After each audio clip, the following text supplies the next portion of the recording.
Hi all, Ernest അക്കാഡമിയുടെ മറ്റൊരു വീഡിയോയിലേക്ക് സ്വാഗതം. ഇന്ന് നമ്മൾ വന്നിരിക്കുന്നത് വളരെ പ്രധാനപ്പെട്ട ചില അപ്ഡേറ്റുമായിട്ടാണ്.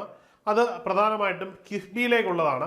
കിഫ്ബിയിലെ നിയമനം നമുക്കറിയാം, ഇതൊരു സ്ഥിര നിയമനമല്ല, മറിച്ച് കോൺട്രാക്ട് ബേസിലാണ് നിയമനം. പലപ്പോഴും കോൺട്രാക്ട് ബേസിൽ കയറിയാൽ തന്നെ അത് വീണ്ടും വീണ്ടും പുതുക്കി കിട്ടുന്നത് കാണുന്നുണ്ട്.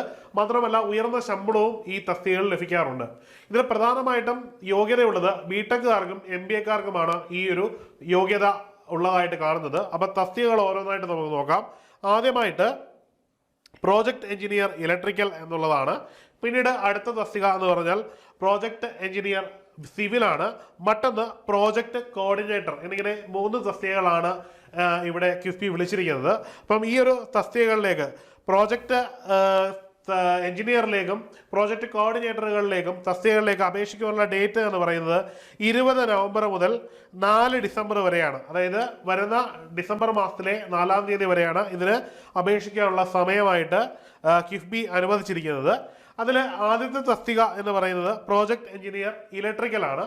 ഇലക്ട്രിക്കൽ എന്ന് പറയുന്ന തസ്തികയുടെ വേക്കൻസികളുടെ എണ്ണം 1 ആണ്. അതിൻ്റെ ഏജ് ലിമിറ്റ് എന്ന് പറയുന്നത് 35 ആണ്.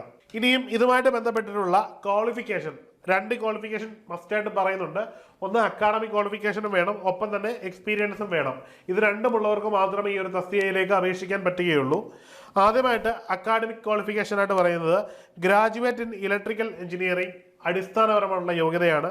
രണ്ടാമതായിട്ട് അഡീഷണൽ ആയിട്ട് ഇതിന് നിങ്ങൾക്ക് മാസ്റ്റേഴ്സ് ഡിഗ്രിയോ അല്ലെന്നുണ്ടെങ്കിൽ മാനേജ്മെന്റ് ഡിഗ്രിയോ ഉണ്ടെങ്കിൽ അത് ആഡഡ് ക്വാളിഫിക്കേഷനായിട്ട് കിഫ്ബി കൺസിഡർ ചെയ്യുന്നതായിരിക്കും. ഇനിയും എക്സ്പീരിയൻസ് എന്ന് പറയുന്നത് shall have minimum 3 year post qualification work. 3 വർഷത്തിൽ കുറയാത്ത എക്സ്പീരിയൻസ് ഉണ്ടെങ്കിൽ നിങ്ങൾക്കത് കൂടുതലായിട്ട് അഡ്വാൻറ്റേജ് ലഭിക്കുന്നതാണ്.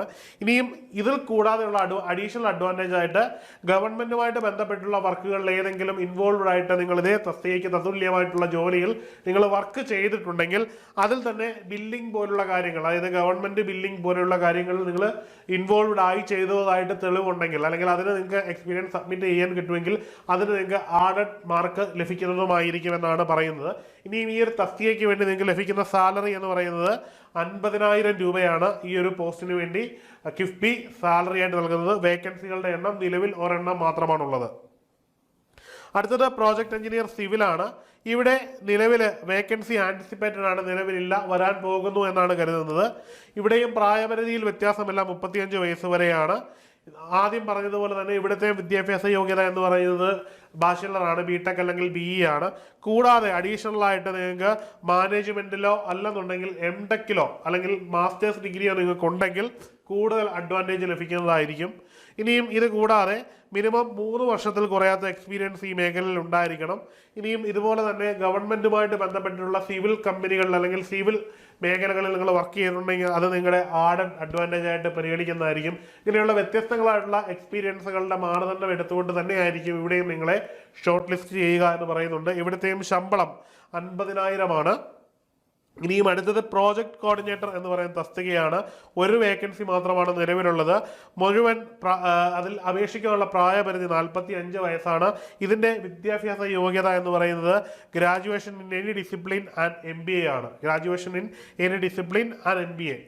ഇനിയും ഇതിൽ പറയുന്നതെന്ന് പറഞ്ഞു കഴിഞ്ഞാൽ shall have minimum 8 years of post qualification work experience, then additional weightage for experience in project appraisal and evaluation for period not less than 4 years, government public sector instruction. അതായത് ഗവൺമെൻറ്റും പബ്ലിക് സെക്ടറുമായിട്ട് ബന്ധപ്പെട്ടുള്ള ഇൻസ്റ്റിറ്റ്യൂഷനുകളിൽ നിങ്ങൾ വർക്ക് ചെയ്തിട്ടുണ്ടെങ്കിൽ നിങ്ങൾക്ക് ആ ഒരു experience added ആയിട്ട് ഇവിടെ കൺസിഡർ ചെയ്യുന്നതായിരിക്കും.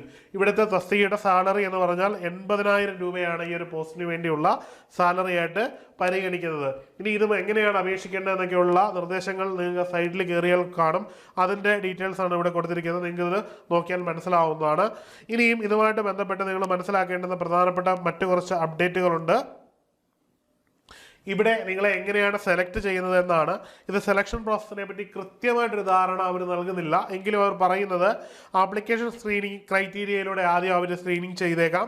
അല്ലെന്നുണ്ടെങ്കിൽ written test, group discussion, skill test, proficiency test and interview or any combination of the method എന്നാണ് പറയുന്നത്. അതായത് ഇവയിലൊക്കെ വെച്ചുകൊണ്ട് അവർ വേണമെങ്കിൽ നിങ്ങളെ സ്ക്രീൻ ചെയ്യാം, അല്ലെന്നുണ്ടെങ്കിൽ ഇവയിൽ ഒന്നും ചെയ്യാതെ തന്നെ സ്ക്രീൻ ചെയ്യാം, എങ്ങനെ വേണമെങ്കിലും നിങ്ങളെ സ്ക്രീൻ ചെയ്യാം എന്നാണ് അവർ പറഞ്ഞിരിക്കുന്നത്. ഇനിയും ഈ എക്സ്പീരിയൻസ് ഉള്ളവർ മാത്രം ഇതിന് അപേക്ഷിച്ചാൽ മതിയാകും എന്നുള്ളതാണ് ഇവിടുത്തെ ഏറ്റവും പ്രധാനപ്പെട്ട കാര്യം. ഇനി നിങ്ങൾ ഓർത്തിരിക്കേണ്ടത്, ഇതുമായിട്ട് ബന്ധപ്പെട്ട് എന്തെങ്കിലും സംശയങ്ങൾ ഉണ്ടെങ്കിൽ നിങ്ങൾക്ക് ഈ ഒരു നമ്പറിൽ ബന്ധപ്പെടാൻ പറ്റുന്നതാണ്. 047123201001 എന്ന നമ്പറിൽ. അതിൽ നിങ്ങൾക്ക് ഡീറ്റെയിൽ ആയിട്ട് വിളിച്ച് കാര്യങ്ങൾ അറിയാൻ പറ്റുന്നതാണ്. ഒന്നുകൂടി പറയുന്നു, ഇതൊരു കോൺട്രാക്ട് വേക്കൻസി ആണ്. 2 വർഷത്തേക്കുള്ള കോൺട്രാക്ട് മാത്രമാണ്.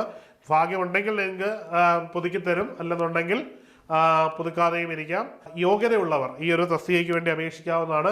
കിഫ്ബിയുടെ സൈറ്റിൽ കയറിയിട്ട് കരിയേഴ്സിൽ കയറി നിങ്ങൾക്ക് അപ്ലൈ ചെയ്യാവുന്നതാണ്. അപ്പോൾ നിങ്ങൾ എല്ലാവരും യോഗ്യതയുള്ളവർ അപേക്ഷിക്കുമെന്ന് കരുതുന്നു. മറ്റൊരു വീഡിയോയിൽ കാണാം. Good bye.